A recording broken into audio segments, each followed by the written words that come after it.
Top 5 things the ACC needs to do to stay alive. And these are, I mean, again, this is, I say stay alive. To stay relevant, I think they're going to stay alive. They've got a grant of rights until midway through the century, it feels like. So, but these are 5 things I think they could do. Number 5, don't partner with the Pac-12. Just like I don't think it makes sense for the Big 12, I don't really think it makes sense for either of them to do it. I mean, it probably makes more sense for the Pac-12 because they get some scheduling, but they could have done this last year and didn't do it, and they said they were going to do it last year and didn't do it. It's not viable for a reason, and I feel like if they made some sort of conference alliance, they'd just be throwing something at the wall to see if it sticks. And for the most part, you wouldn't really get what you wanted out of it. Yeah, I mean, they had the alliance, and then the Big Ten was the one in the middle that broke it up and got what they wanted in the long run. So those big brands keep on winning. Big 12 or Big Ten and the SEC. As far as they've now become the Super 2, while everybody else was playing alliance or feeling left out or whatever, they were just the two making the moves the entire time, planning it out on the chess. Everybody else playing checkers. Those two were playing chess. And yeah, now the ACC and Pac-12 have a far lesser alliance. I just keep going back to.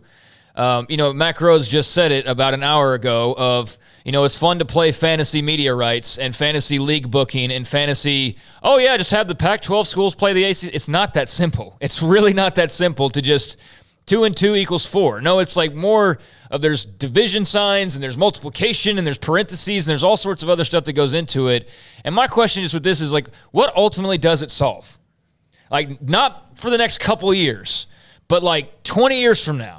Is the ACC still around because they made this move, or the Pac-12 still around because they made this move? Are they ultimately going to come together and be the big 3 in this equation? And where does that lead? I just don't know what this really solves because I just feel like it's very complicated from a media perspective. It's a lot of travel cross country. And quite frankly, the matchups we want to see, you can knock those out in a couple of weekends because I don't really give a damn about Boston College versus Callan anything. You know what I mean? And to me, I think – doing a conference partnership is like going to the doctor, finding out that you have a tumor, and then just taking Advil.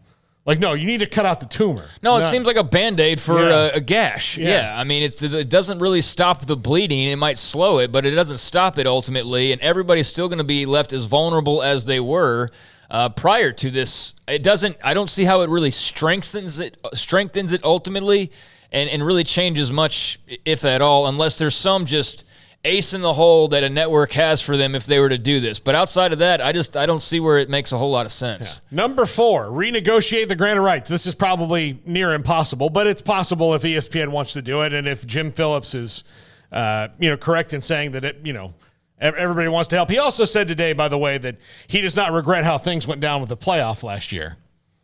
I mean, he doesn't maybe regret it yet, but I feel like he's gonna. Because you wonder if there's backlash to him, towards him, because he was the one that kind of. Well, yeah, he was the one who went out and cast the vote, who was, there's still some things to work out. Yeah, work them out after you approve it. Yeah. Like, I mean, what do you mean, work out? Yeah, there's still some ways for the Big Ten and SEC to screw the rest of you. That's what there is. I mean, that's just the thing is, like, at this point, if these other folks do not realize what they've been bamboozled by, I just don't know. Like, I mean, there's no more wake-up calls. I mean, there can't be any more wake-up calls, and by now it's probably too late in many cases for anybody to do anything about it. But, yeah, I mean, if ESPN's open to that, which I don't know, depending on what Twitter feed you read, they might be or they might not be. His source says that there might be something to that. The fact that ESPN, yes, has them locked in, but could, if they wanted to, get out of that earlier. What could they do if they got out of that earlier? Get those schools they really want and actually want on their television station more often. It can get them possibly earlier into places that are more beneficial for ESPN. So I could see where that would work for ESPN, but I don't know how much stock to put into, people are talking about specific windows and whatnot. I mean, how much do they need other teams and other broadcasts, and how much does that add up? Just having that inventory that you get from the others, not necessarily the big headliner brands, but, Duke basketball, let's just not pretend like that doesn't matter at all, or North Carolina basketball. I know football is driving the bus, but how do those other things play into what ESPN's vision is? So, yeah, that's a big wild card right there. Yeah. Number 3, we talked about this a little bit earlier, but build some actual depth in the conference. And I'm not talking about Virginia winning a conference title, but going 10-2 a few times wouldn't be bad. You know, having your big dogs be good again wouldn't be bad. I'm not talking about winning national titles, but making ACC games infinitely more watchable than 2 5-5 teams. Let's put it this way. At the end of the year. I'm not because you would never miss the Miami-Florida State game. Never. Mm-hmm. It was an absolute must-win. No matter if your favorite team was playing or not, you would never miss that game. Now, I sometimes don't even know when they're playing. Now it's bad football in some cases. Yeah. I mean, like, not even good teams playing each other over the years. I mean, I know that Cristobal's getting that thing turned around, or at least hoping to, and, you know, Florida State's a bit of a 50-50 situation at the moment, but there's reasons for excitement. But, I mean, yeah, here recently it's just like, what are we getting? I mean, the reason part of that was exciting was, the bad blood and the proximity and all that. But it was like number 1 versus number 3. You know, it's the winner was going to probably play for the a title. national championship. He's going to play for a title. And now, like, there's not even close to that happening right now. And since Miami's joined the conference, it's not been that at all. No. Miami's never even come close to winning the ACC, really, save for one time. So they've never won it. So it's a situation where they need UNC to be good consistently. Nobody has to be like, I don't know if you can ever be what you were in the 90s again, but at least be where, you know, even in bad years, if LSU and Mississippi are playing a night game and they're both 7-5, I'm going to watch it. So make the 7-5 games more exciting. Increase the value of your brands. Yeah. Make better football decisions. Or don't win a big game and then lose to a mid or lower level team in your conference. Don't beat North Carolina and you lose to Syracuse. Yeah. You know, like those kind of things. All right, number 2, find a way to keep the big dogs happy. And that's probably the shortest term fix, but find a way to keep these programs happy. And UVA can maybe be in this too because they're a bigger school, but they've got to find a way to keep these people happy because these are your television ratings right here. These are the ones that are going to get most likely poached if there's an opportunity to poach them before 2036. So find a way to keep these guys happy, and I don't know if you can do that.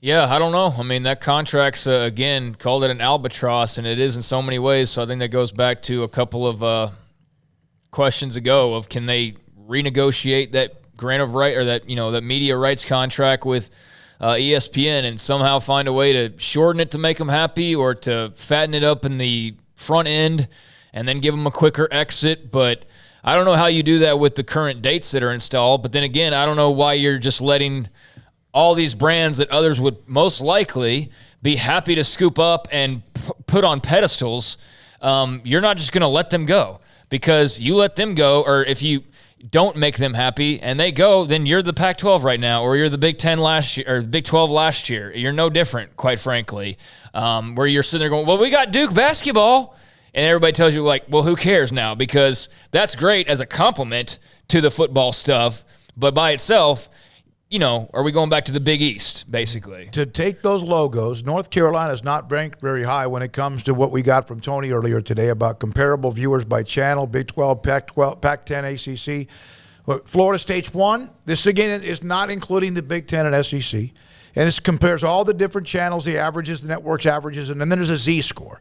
Florida State 1, Clemson 5, Virginia Tech 7, who's not in there, Virginia 11, Georgia Tech 13, Syracuse 15, North Carolina's 33. But they have the upper echelon of these three conferences, the chunk at the top is ACC driven. Yeah, absolutely. Number 1, somehow, some way, convince Notre Dame that it's their best overall option. And the only way I can think Notre Dame would buy this is because they make their own rules where they are. Being the really only viable major independent, now that BYU is going to the Big 12, they can make their own rules, and they can play for a national title. Unlike BYU, they can play for a national title when they go 11-1. Like, they could do all that. So the only way that you can maybe keep both of those things, that kind of control, and also being in a conference, is if you join the ACC, which they are contractually somewhat obligated to do. Like, ACC gets right of first refusal, which I think ultimately may not be worth the paper it's printed on if the Big Ten gets involved. But if they can convince Notre Dame that you can come in here and run things, because we're happy to have you, then that might be what changes the contract altogether. But again, Notre Dame doesn't have to be motivated to do anything because they make their own rules. That's the thing, man. Everybody talking about Notre Dame is so much wishful thinking. Mm-hmm. It's so much like trying to convince yourself that, yeah, they do need to go to the Big Ten and lose all of their independence. You know? It's like you really sit and think, why? Why do they need to go anywhere? They can date whoever they want, whenever they want, however they want, and you're basically saying, no, you need to get married. You need to get married. It's not the hottest woman or man, but they're good.